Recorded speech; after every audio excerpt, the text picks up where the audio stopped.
மீண்டும் உங்கள் அனைவரையும் அன்போடு நிகழ்ச்சிக்குள் வரவேற்கிறோம். ஐபிசி தமிழின் வணக்கம் தமிழோடு இணைந்திருக்கிறீர்கள். வழமை போலவே பல்வேறுபட்ட விடயங்கள் பார்த்துக் கொண்டிருப்பீர்கள். இன்றைய நாள் ஒரு சிறப்பு விருந்தினரை உங்களுக்கு நாங்கள் அறிமுகப்படுத்துவதோடு மாத்திரமல்லாமல் பல்வேறுபட்ட விடயங்களையும் நாங்கள் அவரோடு பேசவிருக்கிறோம். இதோ உங்களுக்காய் இன்றைய விருந்தினர்.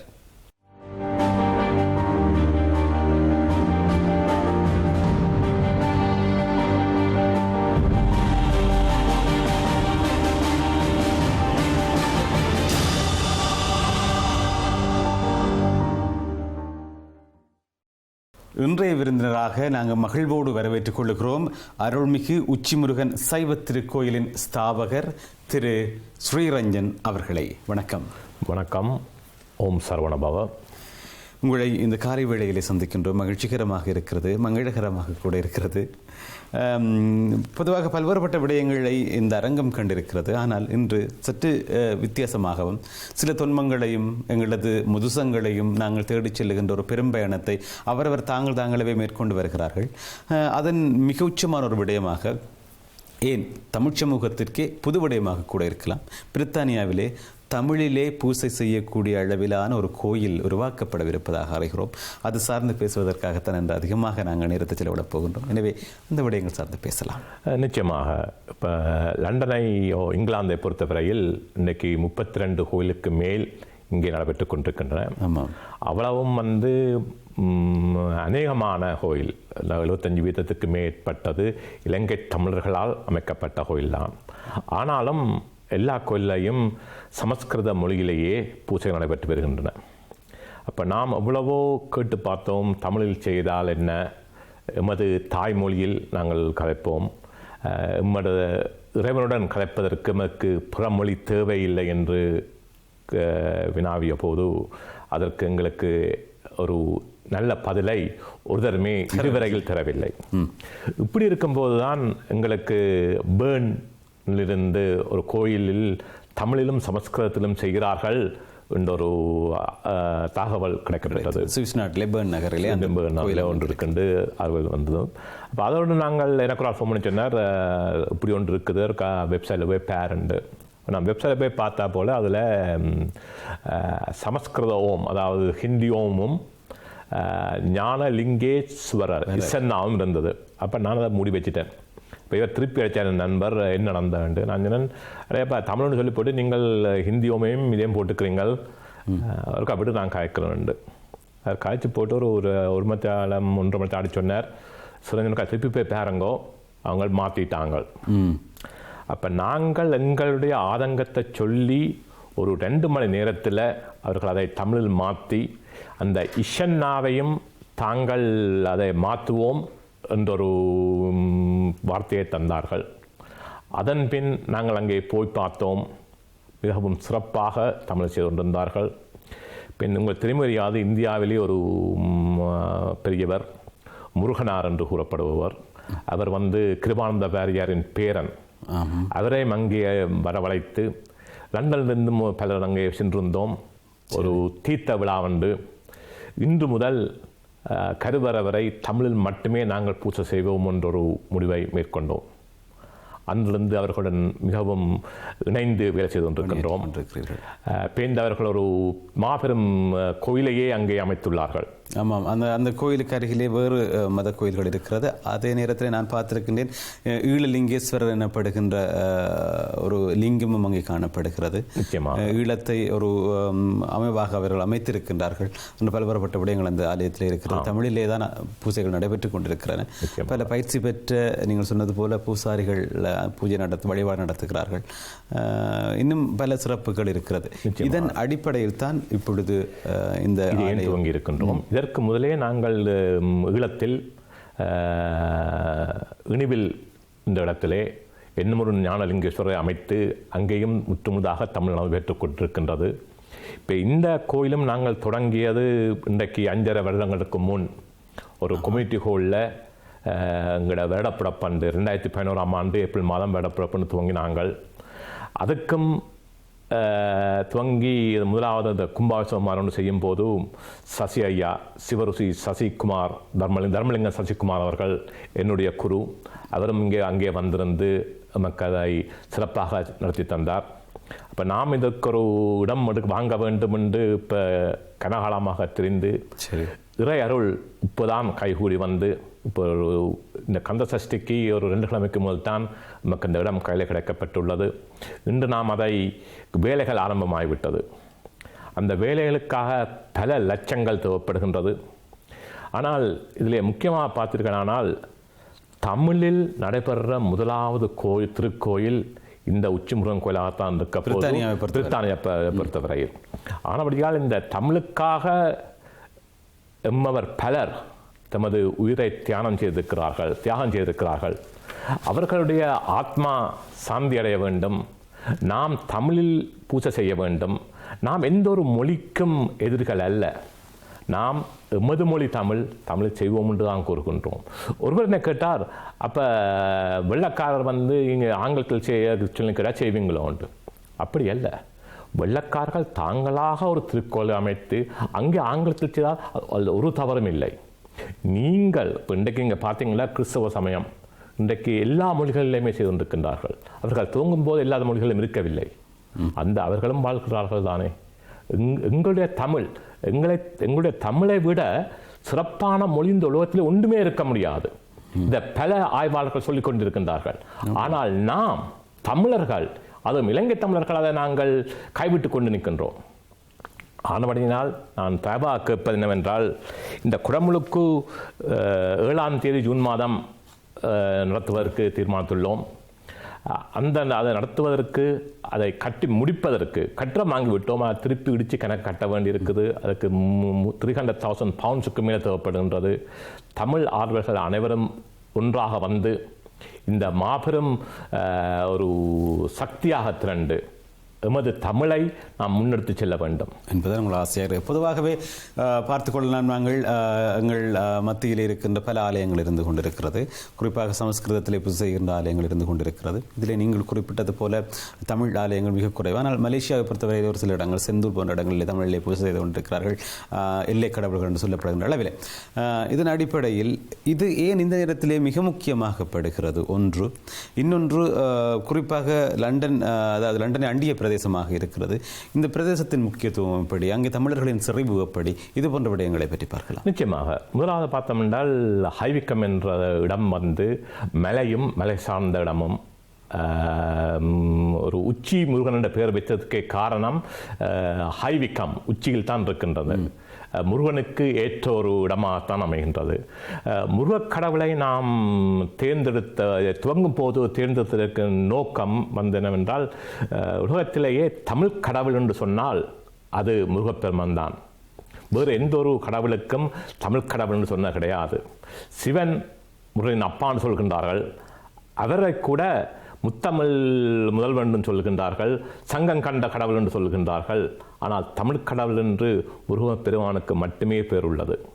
அது மட்டுமல்ல, இப்போ நீங்கள் ஹைவிக்கத்தை பார்த்தீங்களானால், இப்போ இந்த இடத்திலிருந்தே 25 நிமிஷம் தான் எங்களுக்கு, குறிப்பாக ராய்சிலி பகுதியிலிருந்து 25 நிமிஷத்தில் நாங்கள் ஹைவிக்கம் இந்த கோயிலுக்கு சென்றடையலாம். அதே மாதிரி இந்த பக்கங்களில் உள்ள எல்லா இடங்களும், கிரீன்ஃபோர்ட் எடுத்த என்ன, சவுத்தோடு எடுத்த என்ன, அவர்களுக்கு கிட்ட உள்ள முருகன் கோயில் வந்து ஆச்சுவை முருகன் கோயில். இது வந்து நல்ல ஒதுக்குப்புறத்தில் இருக்கின்றன, டவுனுக்குள் இருக்கின்றன. பஸ் ஸ்டேஷனுக்கு முன்னால் தான் இந்த இடம் அமைந்திருக்கின்றது. ஆக்கள் பஸ்லையும் வரலாம். கார் பார்க்கும் வசதிகள் தாராளமாக இருக்கின்றது. சரி, ஆக தமிழ் ஆலயம் ஒன்று உருவாக்கப்படவிருக்கிறது என்று சொல்லி ஆயிற்று, அதற்கான இடம் கண்டுபிடித்தாயிற்று, அதற்கான வேலைகள் தொடங்கி ஆயிற்று. இப்பொழுது எனக்கான கேள்வி, ஒரு பூஜை செய்பவர் என்று சொன்னால் நிறைந்த ஒழுக்கம் வேண்டும். ஏனென்றால் ஒரு சமூகத்திலே பூஜை செய்பவரை அவ்வளவு மதிக்கிறவர்கள் நாங்கள். அவர்கள் எங்களுக்கு இந்த விதத்திலும் துரோகம் செய்யாதவர்கள் என்று நாங்கள் நம்புகிறவர்கள். செய்கிறார்களா இல்லையா என்று அவர்கள் அதை பொறுத்தது. ஆனால் நாங்கள் நம்புகிறவர்கள், அப்படியான ஒரு சமூக கட்டம் போட்டு வாழ்ந்தவர்கள். ஆக ஒரு பூசாரியை, அது ஒரு பூஜை செய்பவரை, ஒரு வழிபாடு செய்பவரை நீங்கள் உருவாக்கப் போகிறீர்கள் அல்லது உருவாக்கிறவர்கள் இருக்கிறார்கள் என்றால் அவர்களுக்கான ஒரு அடிப்படை தகுதிகள் எல்லாம் இருக்கும் இல்லையா? நிச்சயமாக. அப்படியே வரையறைகள் இருக்கிறதா? அப்படியான தகுதிகளை மேற்கொண்டிருக்கிறீர்களா? நிச்சயமாக இருக்கின்றது. இப்போ உதாரணமாக என்ன எடுத்தீர்களானால், நான் ஒருவருக்கு தீர்ச்சை கொடுக்கக்கூடிய தகுதி எனக்கு இல்லை. இப்போ என்னுடைய குருவாக விளங்கும் சிவருசி சசிகுமார் அவர்கள் அவர்தான் எனக்கு தீர்த்த தந்து எனக்கு படிப்பு சொல்லித்தந்து இப்போ இந்த நான் இலங்கையில் போய் மித்தம் பயின்றேன்.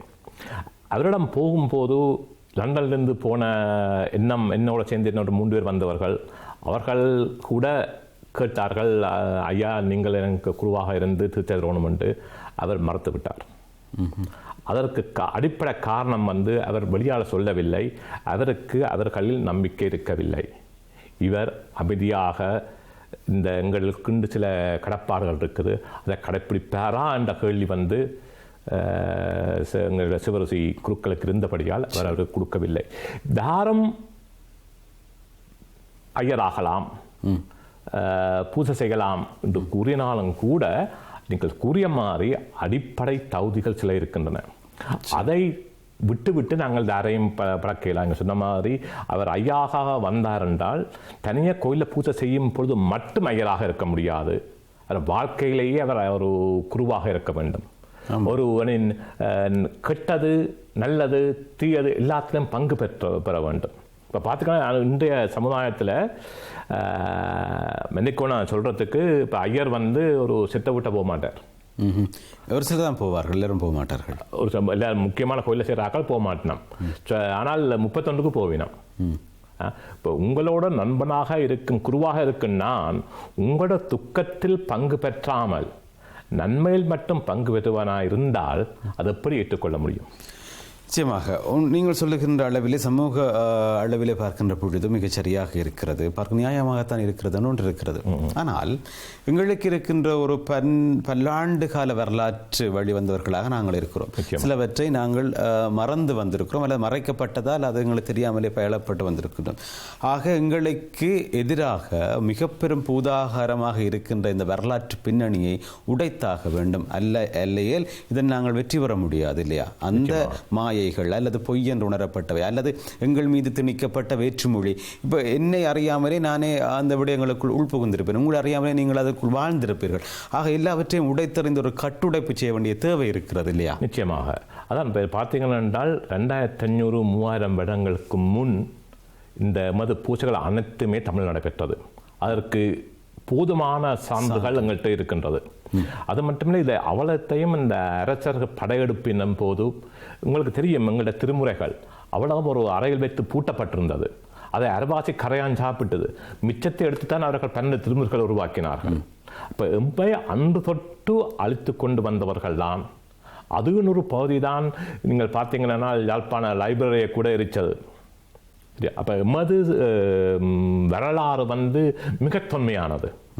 அதை நாம் திரும்பி பெற வேண்டும். அதை விட இன்னும் ஒரு விஷயத்தை நீங்கள் அவதானிக்க வேண்டும். ஒரு பொது அறிவு, காமன் சென்ஸ் சொல்றார்கள், அதன்படி நடப்பமே. ஏன் நாங்கள் பெணக்க பின்னுக்கு போக வேண்டும்? என்னுடைய அம்மா அப்பா என்ன கடவுள் என்று நாங்கள் சொல்றது எங்களுடைய அம்மா அப்பா, அவருடன் கதைப்பதற்கு நாம் ஏன் தயங்க வேண்டும்? எமது சொந்த மொழியில் கதைப்பதற்கு சில சின்னது என்ற மாபெரும் கோயில் இலங்கையில் இருக்கின்றது. அங்கே வாயக்கட்டி பூஜை செய்கின்றார்கள்.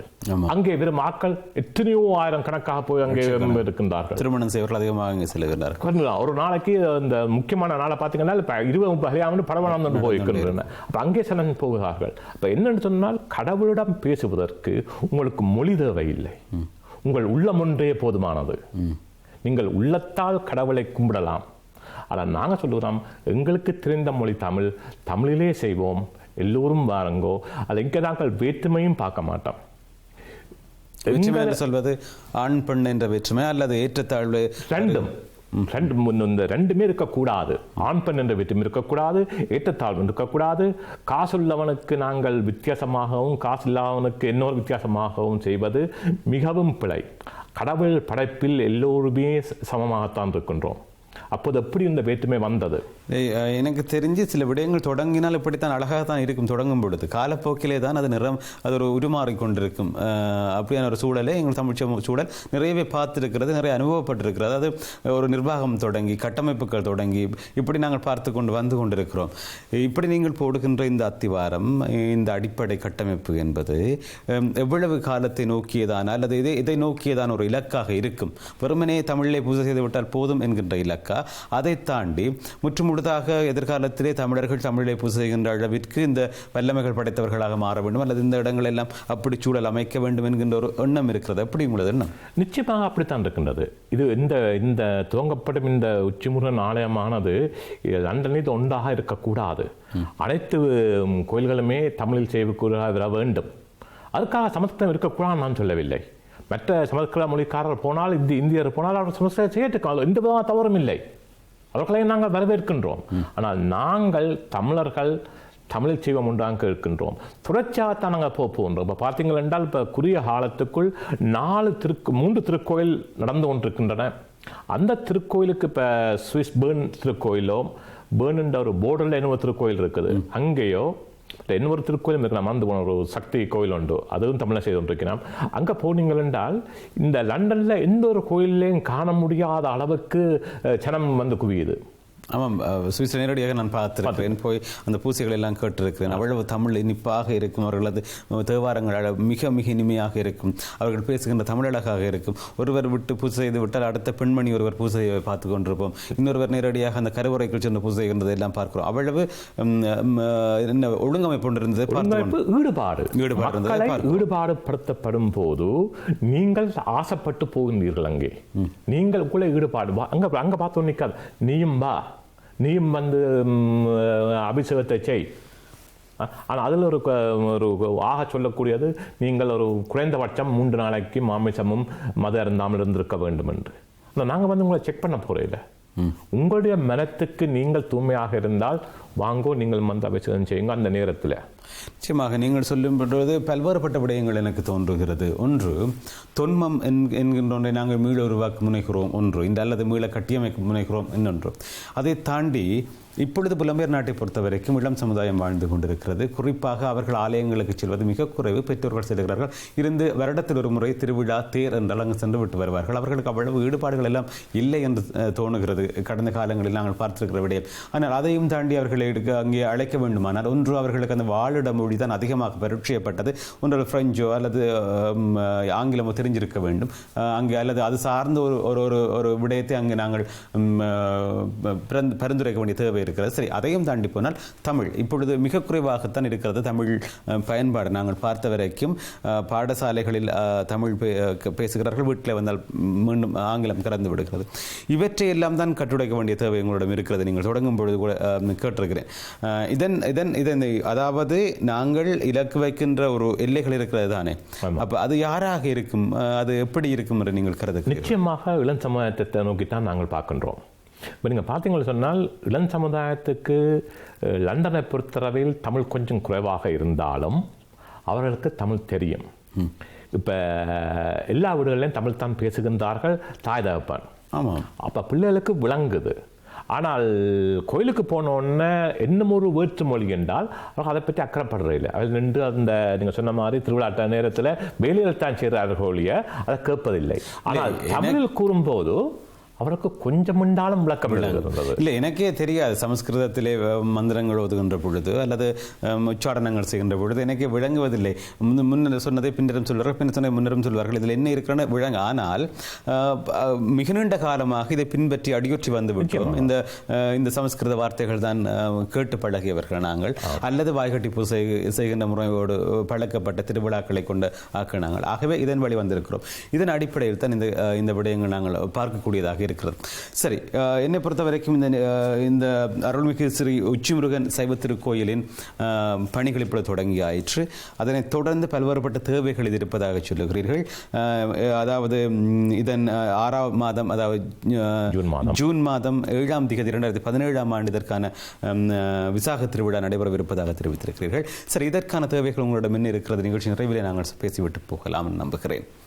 அதான் தேவைன்னு சொல்ல போது இப்போ எடுத்த கட்டிடத்திலிருந்து கூரையிலிருந்து நிலம் வரைக்கும் எல்லாம் முற்றாக செய்ய வேண்டியிருக்குது. சரி, இப்போ வேலை இன்றைக்கு இப்போ 2 நாள் தான் தொடங்கி வேலை இருக்குது. அப்போ எல்லாமா பார்த்தீங்கன்னா சிலைகள் இந்தியாவிலேருந்து வரவழைக்க இருக்கின்றது. சரி, அதில் இந்த விவரமும் இதன் பின்பக்கத்திலே நோட்டீஸிலே போட்டிருக்கிறோம் நாங்கள். அதை பல சிலைகள் ஆக்கள் தாங்களே வாங்கித்தாரன்னு சொல்லிட்டு நாம் சன்னிதான நன்கொடைகள் இன்னும் கன சிலைகள் இருக்குது வாரத்துக்கு. அதை விட இந்தியாவிலிருந்து நாங்கள் சிற்பிகளை வரவழைக்க வேண்டும். இந்த உள்ளுக்கு கோயிலை கட்டும்போது அதை ஒழுங்காக கட்ட வேண்டும், அது ஆகம முறைப்படி கட்ட வேண்டும். அதுக்கு அவர்களை நாங்கள் அழைக்க வேண்டும், அவர்கள் வந்து நின்று இங்கே 3 மாதம் என்றாலும் செய்ய வேண்டும். அதில் இன்னும் ஒரு முக்கியமான விஷயத்தை நீங்கள் அவதானத்தில் எடுக்க வேண்டும் என்றால், முருகன் தான் எங்களுடைய மூலஸ்தானம். அதற்கு பக்கத்திலேயே நாங்கள் சிவலிங்கத்தை வைக்கின்றோம். சிவன் ஒரு காலமும் ஒரு பின்னுக்கு கொண்டே நாங்கள் வைக்க இயலாது. சரிதான். இப்போ இங்கே சில கோயில்களை இங்கே பார்த்துருக்கனால் சிவனை கொண்டு போய் பரிவார மூர்த்திகளாக வச்சு விடுகிறார்கள். சிவன் நாங்கள் முதலே சொன்ன மாதிரி எமது முதல் கடவுள் வந்து சிவன் தான் சொல்கின்றோம். சிவலிங்கத்தை நாங்கள் அமைக்கும் போது அதை கொண்டே பரிவார மூர்த்தியாக வைப்பது மிகவும் தவறாக என்று நான் கருதுகின்றேன். இப்போ நீங்கள் இலங்கை எடுத்து பார்த்தீங்கன்னா, இப்போ அம்மன் கோயில் எடுத்த என்ன, பிள்ளையார் எடுத்த என்ன, அங்கே சிவனை வைக்க மாட்டோம். இங்கே சிவனை கொண்டே வைக்கின்றார்கள் பின்னுக்கு. சிவன் எப்படி பின்னுக்கு போக முடியும்? அதான் நான் உங்களுக்கு முதல் சொன்ன மாதிரி நாங்கள் எங்கள் பொது அறிவை பாவிப்போம். ஆகம் கூடின சமயம் வேண்டாம், ஆகக்கூட தமிழும் வேண்டாம். நீங்கள் பொது அறிவை பாருங்கள். எங்களுடைய முதல் கடவுள் நாங்கள் சொல்லி போட்டு அவரை கொண்டே பின்னுக்கு வைத்து முன்னுக்கு அம்மனை வைத்தால் அது சரிதானா? நிச்சயமாக தமிழர்களை பொறுத்தவரைக்கும் மிக பெரும் இந்த அண்டசராசரங்களை ஏற்கனவே படித்தவர்களாக காணப்படுகிறார்கள். அவர்களது பாடல்கள் தான் இன்றைக்கு பல ஆராய்ச்சிகளுக்கு முகம் ஆராய்ச்சிகளுக்கு மிக முக்கியமான ஒரு விடயங்களாக அல்லது பார்த்து அறியக்கூடிய விடயங்களாக பார்க்கக்கூடியதாக இருக்கிறது. பெரும் விஞ்ஞானிகள் எல்லாம் அந்த ஏடுகளை பார்த்து கொண்டே இருக்கிறார்கள். எனவே அவர்களது வானசாஸ்திரம் என்பது மிக பெரிது. எனவே இதன் அடிப்படையில் தான் இந்த தொன்மமும் நீடித்து வந்து கொண்டிருக்கிறது. தமிழை பொறுத்தவரைக்கும் புலம்பெயர் நாட்டிலே இப்படியான செயற்பாடுகளின் மூலம் தொடர்ச்சியாக அதன் தொன்மத்தையும் அதன் பல்வேறுபட்ட இன்ன பிற விடயங்களை வளர்த்துக் கொள்ள முடியும் என்கின்ற நம்பிக்கை தோன்றுகிறது. என்று பேசிய ஸ்ரீரஞ்சன் அவர்களை உங்களோடு இந்த நேரத்தை செலவிட்டதில் மகிழ்ச்சி. தொடர்ச்சியாக சார்ந்து நாங்கள் எங்களது ஊடகங்களிலே பேசிக்கொள்ளலாம் என்று நம்புகிறேன். இந்த நேரத்தில் வருகை தந்தமைக்கு மிக்க நன்றிகள். இந்த சந்தர்ப்பத்தை தந்த ஐபிசி தமிழுக்கும் எனது நன்றி. இதை கேட்டுக்கொண்டிருக்கும் அனைத்து சைவ மக்கள் தமிழ் மக்களுக்கும் எனது நன்றியும் வாழ்த்தையும் சொல்லி தெரிவித்து ஓம் சரவணபவ. நன்றி, வணக்கம். இப்பொழுது எங்களோடு இணைந்திருந்தவர் ஸ்ரீரஞ்சன் அவர்கள். அருள்மிகு உச்சிமுருகன் சைவ திருக்கோயிலின் ஸ்தாபகர்களில் ஒருவர். தமிழ் மொழியிலே பூஜை செய்வதற்கான பல்வேறுபட்ட நெறிகளையும் அவர் கற்றிருக்கின்றார். எனவே அதன் ஊடாகத்தான் இந்த விளக்கங்களை எங்களுக்கு தந்திருந்தார். நன்றியை கூறிக்கொள்கிறோம். அன்பான உறவுகளை காத்திருங்கள். உங்களோடு நாங்கள் தொடர்ச்சியாக பேச வேண்டும்.